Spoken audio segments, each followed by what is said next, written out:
What's going on, family? Scrapbook Boxing, Museum of the Forgotten Fisticuffs series. Let's continue our discussion with 100 years of World Championship fights.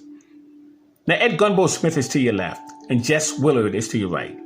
Fight took place May 20th, 1913, and Jess Willard would lose in 20 rounds.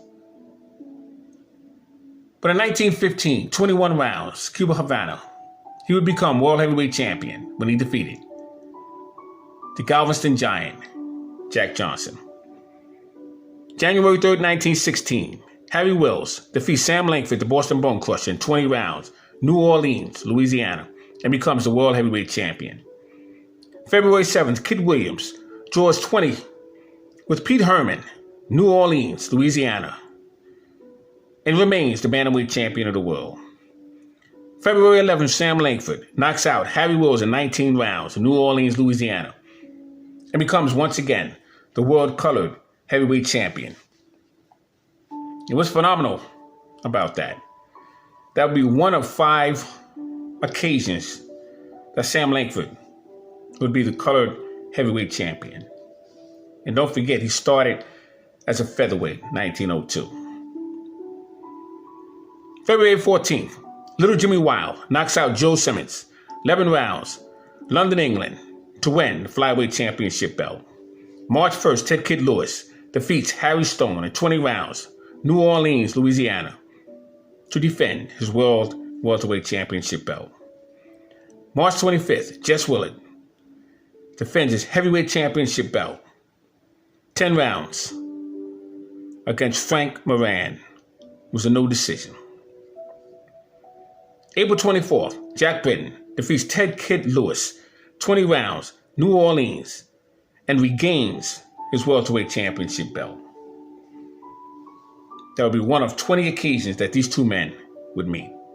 April 24th, Little Jimmy Wild knocks out Johnny Rosner, 11 rounds, Liverpool, England, to retain his flyweight championship belt. April 25th, Jack Dillon, the Giant Killer, defeats Battling Levinsky, 15 rounds, Kansas City, Missouri, and he remains light heavyweight champion. May 13th, Sam Langford knocks out Joe Jeanette in 10 rounds, Syracuse, New York. It would be the only time that Joe Jeanette would be knocked out in his career. Joe Jeanette had hundreds of street fights. He would knock men out with one punch. He would leave them laying up against a fire plug, up against the side of a car, as he walked away and collected his money. Joe Jeanette, phenomenal fighter he was. May 13th, Les Darcy knocks out Alex Castana, 5 rounds, Sydney, Australia, to retain his Australian version of the middleweight championship belt. June 26th, Little Jimmy Wild knocks out Tansy Lee, 11 rounds, London, England, to retain his flyweight championship title. June 29th, light heavyweight champion Jack Dillon nearly knocked out himself in the 3rd round, comes back to dominate the 10-round no-decision fight with Frank Moran, Brooklyn, New York. Frank Moran will get an opportunity with Jess Willard, heavyweight champion of the world.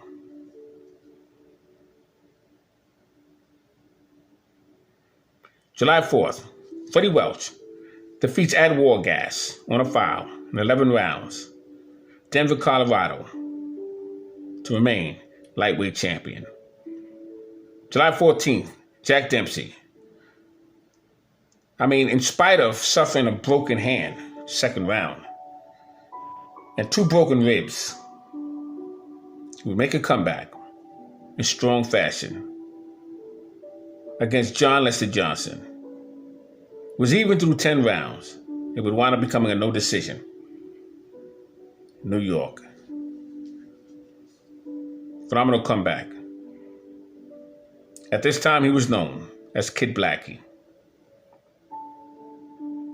And he would turn into Jack Dempsey. Damon Runyon would name Jack Dempsey Manasseh Mola.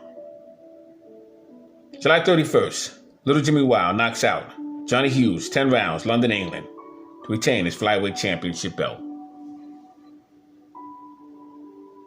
August 12th, Sam Langford and Sam McVeigh draw for 20 rounds. Buenos Aires, Argentina. Sam Langford will remain the colored heavyweight champion of the world. September 4th, Freddie Welch defeats Charlie White of Chicago, 20 rounds, Colorado Springs, to retain his lightweight championship belt. September 4th, Johnny Kilbane knocks out George K.O. Cheney. He was a hard puncher. In 3 rounds, Cedar Point, Ohio, to retain his featherweight championship strap. September 9th, Les Darcy defeats Jimmy Clabley, 20 rounds, Sydney, Australia, to defeat the Australian version middleweight championship crown. He defended it. September 30th, Les Darcy knocks out George Chip. George Chip would become the middleweight champion of the world when he defeated Frank Klaus. Knocked him out 9 rounds, Sydney, Australia, to retain his Australian version recognition of the middleweight championship belt.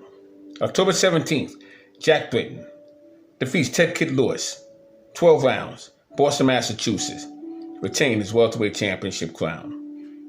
October 24th, Battling Ravinsky defeats Jack Dillon, Giant Slayer, 12 rounds, Boston, Massachusetts, to win the light heavyweight championship of the world. November 9th, Little Jimmy Wow knocks out Tommy Noble, 15 rounds, Liverpool, England. November 14th, Jack Britton.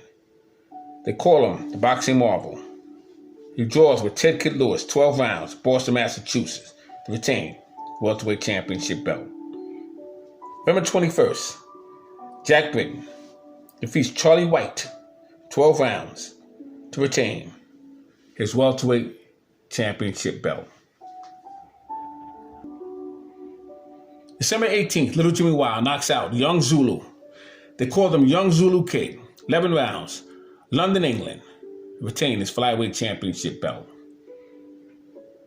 1917, January 9th, Pete Herman defeats Kid Williams, 20 rounds, New Orleans, to win the bantamweight championship belt. January 25th, Bill Tate defeats Sam Langford, 12 rounds, Kansas City, Missouri. Bill Tate becomes the colored heavyweight champion of the world. February 7th, Battling Jim Johnson stops Harry Wills, and Wills suffers a broken arm, 2 rounds, St. Louis, Missouri. February 13th, Fireman Jim Flynn stops 21-year-old Jack Dempsey in one astonishing round, Murphy, Utah. It would be an outstanding accomplishment. The only loss by knockout of Jack Dempsey's career. March 11th, Little Jimmy Wow knocks out George Clark, 4 rounds, London, England. He retains the flyweight championship belt. March 26th, Johnny Kilbane draws with Eddie Wallace, 12 rounds, Bridgeport, Connecticut, to retain the featherweight championship belt. April 29th, Little Jimmy Wow knocks out a fighter by the name of Dick Hangmas, 2 rounds, London, to retain the flyweight championship belt. May 1st, Sam Langford knocks out Bill Tate, 5 rounds, St. Louis, Missouri. Once again, becomes the colored heavyweight championship of the world.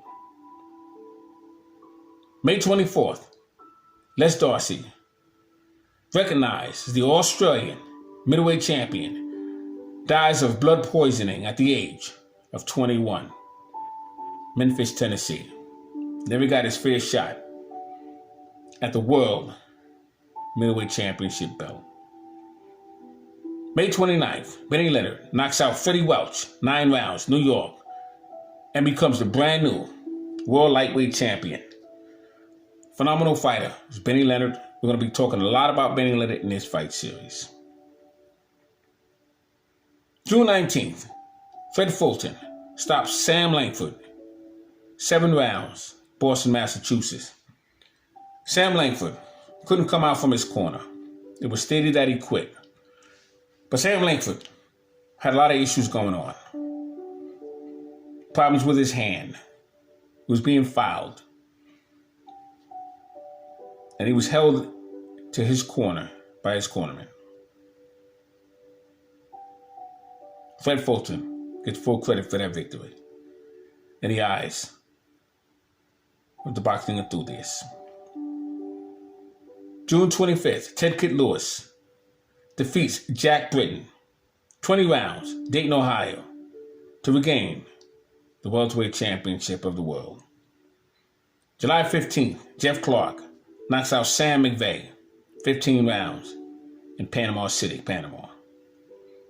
July 25th, in a non-title matchup, lightweight champion Benny Leonard stops featherweight champion Johnny Kilbane, 3 rounds, Philadelphia, Pennsylvania. It was a knockout loss.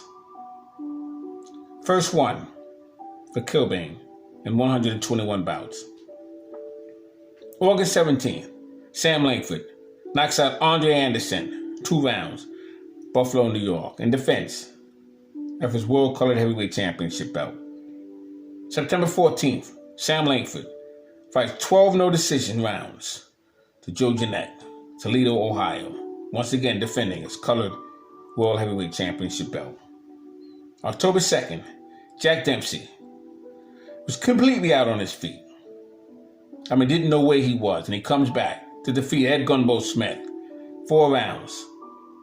That was one of the most stunning fights during those years. San Francisco, California. October 22nd, former middleweight and light heavyweight champions and heavyweight champion Bob Fitzsimmons dies of pneumonia, Chicago, Illinois, at the age of 54. November 2nd, Jack Dempsey defeats Carl Morris for 4 rounds in San Francisco, California. November 14th, Mike O'Dowd knocks out Al McCoy, 6th round, Brooklyn, New York, to win the middleweight championship of the world. 4th round, unbelievable knockout. O'Dowd is down twice, and McCoy was down 4 times. What a rock'em sock'em robot fight that was. December 17th, Sam Langford knocks out Kid Norfolk. His name is William Ward, 2 rounds, in Denver, Colorado.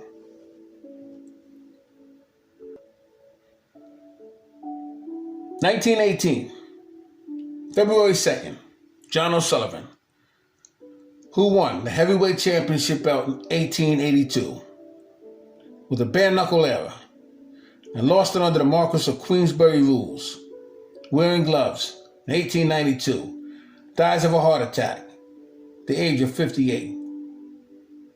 Arlington, Massachusetts is where his gravesite is located.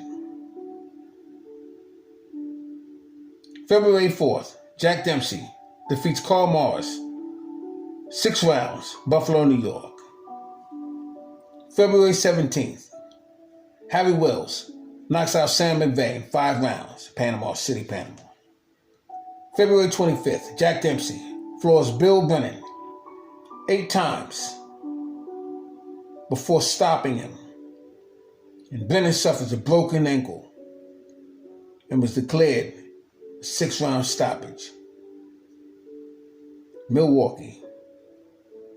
February 26th, February bantamweight, featherweight champion Terry McGovern dies of pneumonia. Brooklyn, New York, 2 weeks before his 38th birthday.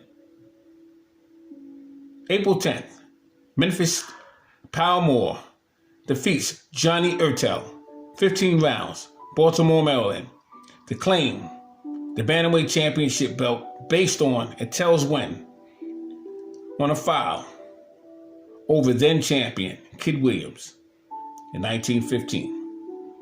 April 14th, Harry Wills stops Sam Langford, 6 rounds, Panama City, Panama.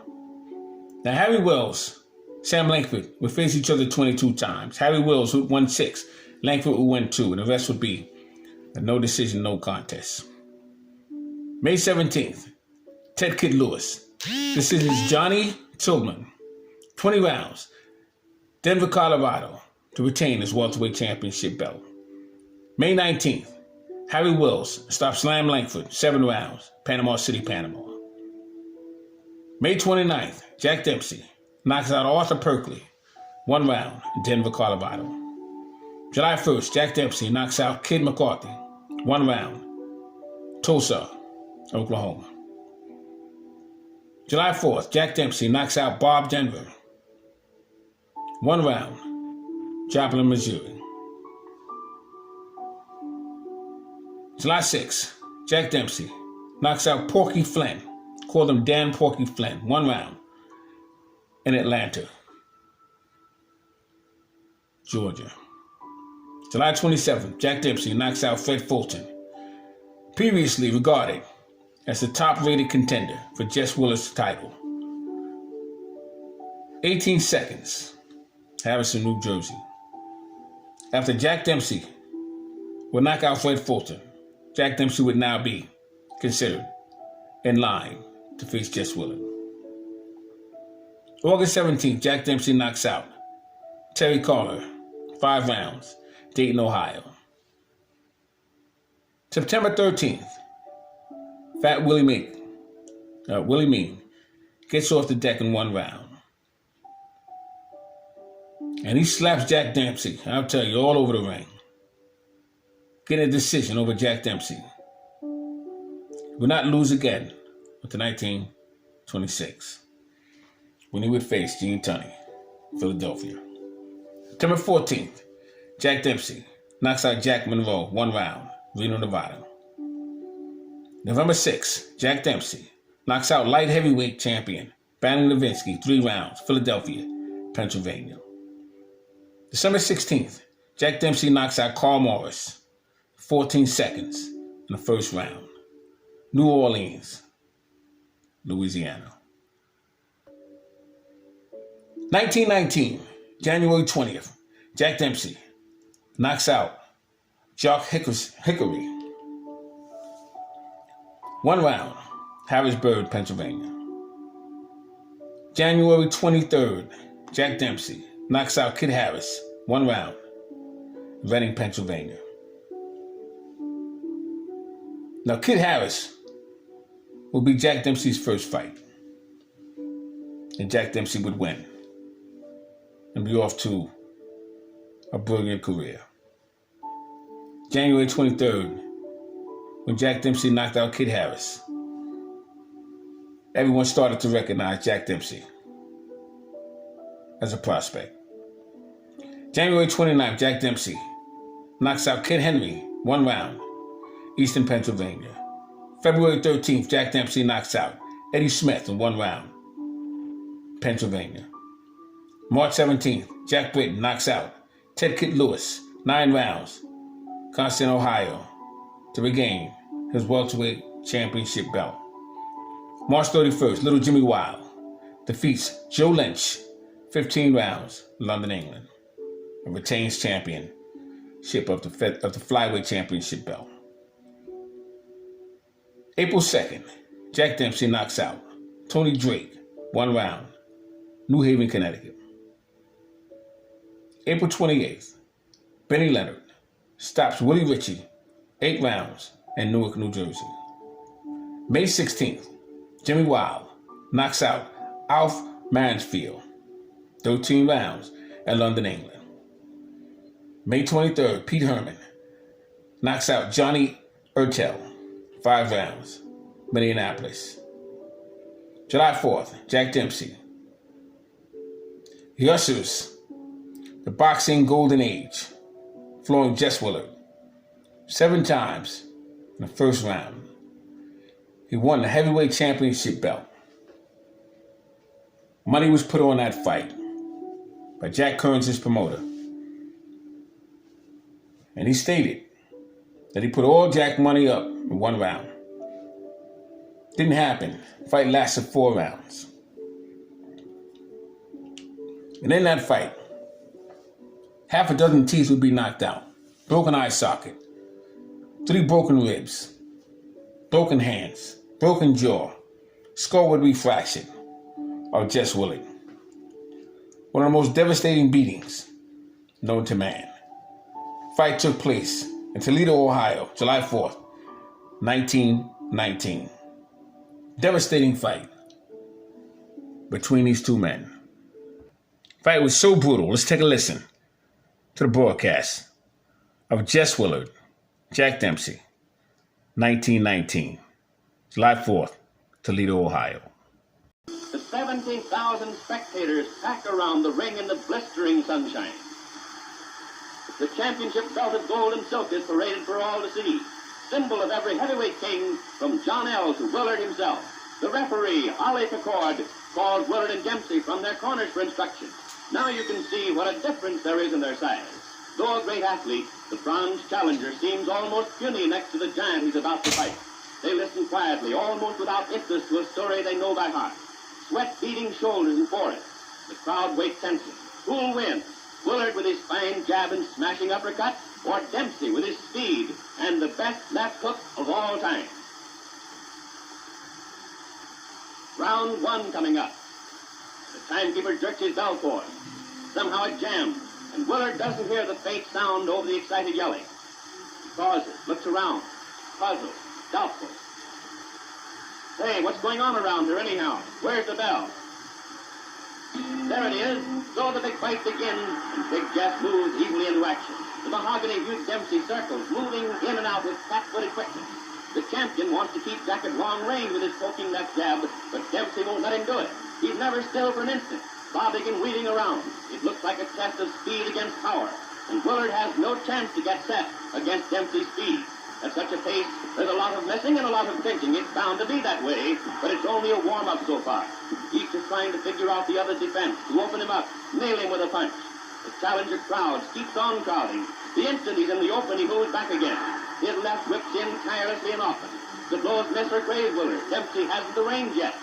Jess holds whenever he can, but that's Jack's meat. Nobody's strong enough to tie him up for long, and trying to hit him is like trying to hit a sunbeam that moves away. Dempsey's hands are in motion all the time. Willard tries to block with gloves and forearms and elbows, but he's compelled constantly to retreat. What else can he do against the endlessly moving little man? When you're going away, you can't do much damage yourself. A champion is supposed to make the fight, but try as he will, it's far beyond Big Jess. But he hasn't been hurt yet. For all the charging, for all the blows, the tall Pine has suffered no injury. He's clever, knows how to handle himself, and in spite of his great size, he moves around quickly and gracefully. No, the little man won't get him. They maneuver around the side of the ring. Now watch. There's that big left, and Willard's down. Up, sure he's up. Dempsey hurting him along the rope, beating away with both hands. There's that left again, and Willard's on the floor for the second time. The champion's dazed, groggy, but he's game. He's up again. The fist drumming on him. And down he goes. Falling along the floor like a wounded animal, shouting with his back half turned as he arrives. The mauler overwhelms him with hysterical burst of fury that sends him to the floor for the fourth time. Dempsey stands over the stricken man, his fist cracked. The instant Willard sees her off the floor, Jack at him again. Jess is wide open. He has absolutely no defense. And he hits the deck again. Courage, just plain courage, instinct, whatever it is, wins him, grind and staggering up to his feet.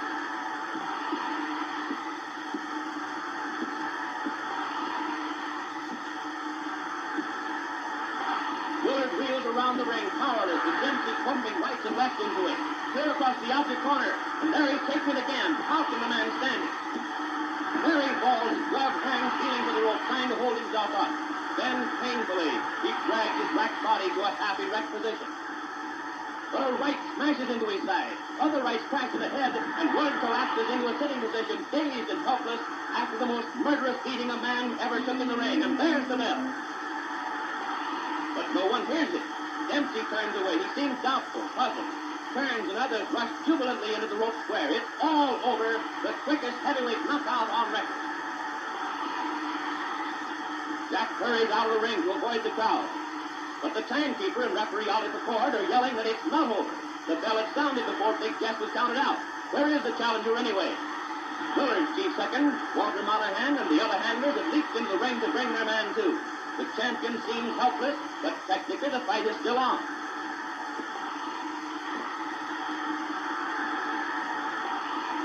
Doc turns, rushes the rope. Jack, hey Dempsey, come back, come back.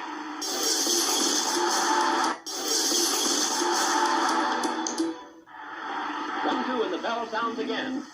Amazingly enough, Willard rises for the second round. Beaten as no man ever has been, he advances into Dempsey's raging fist.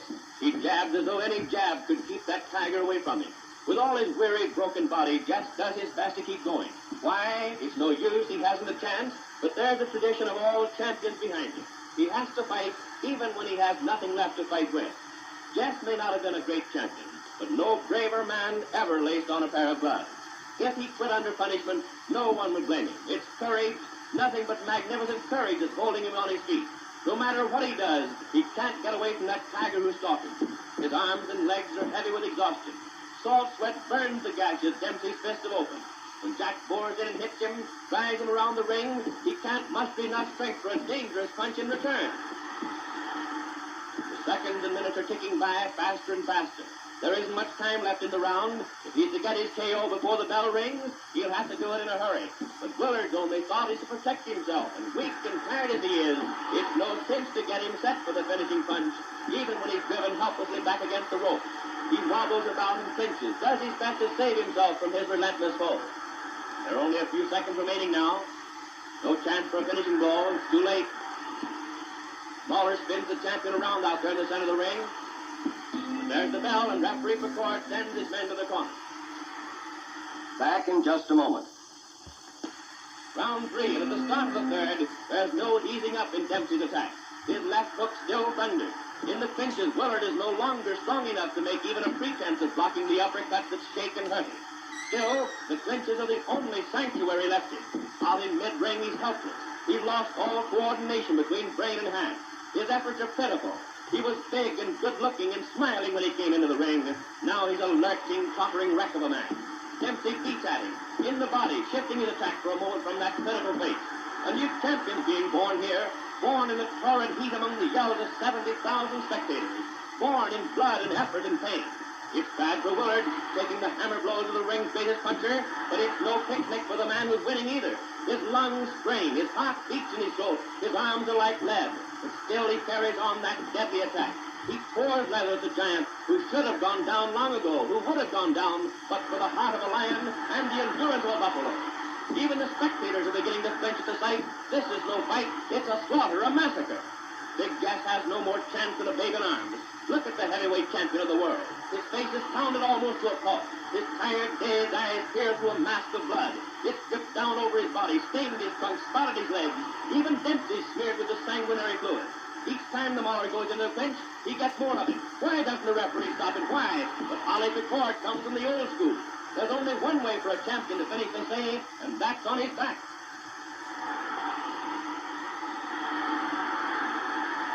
But the bloody, half-blinded Willard won't go down. Not even when the tiring Dempsey goes staggering, hurting more and more. And again the seconds are running out. The round's nearly over. And the impossible has happened again. Big Jess has lasted through this another murderous round with this roaring Dempsey.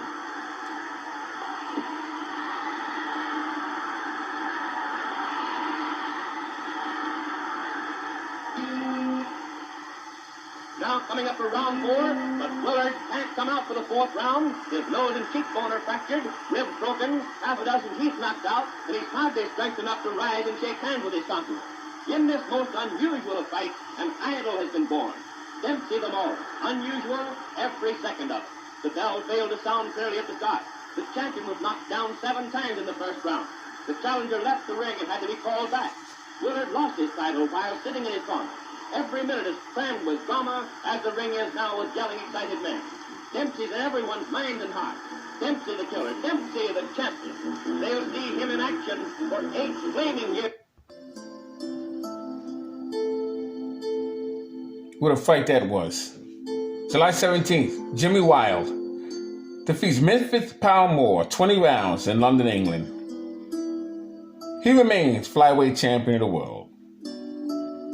July 19th, George Compartier. First fight in about 5 years. Knocks out Dick Smith, 8 rounds. Paris, France. And he retains his European Heavyweight Championship belt. October 20th, Charles Ledux stopped Jim Driscoll, 16 rounds, in London, England. November 5th, Harry Wills defeats Sam Langford, 15 rounds, Tulsa, Oklahoma. December 4th, George Compartier knocks out Joe Beckett in 1 round, London, England. Retained his European Heavyweight Championship belt. December 26th, Ted Kid Lewis knocks out Matt Wells, 12 rounds, London, England. He remains welterweight champion of the world. This would conclude 1915, 1919. Next video, 1920. 100 years of world championship fights. Scrapbook boxing. Museum of the Forgotten Fisticuffs series. All great fights and all great fighters will never be forgotten on my channel. Thanks for hanging in there with me. Peace.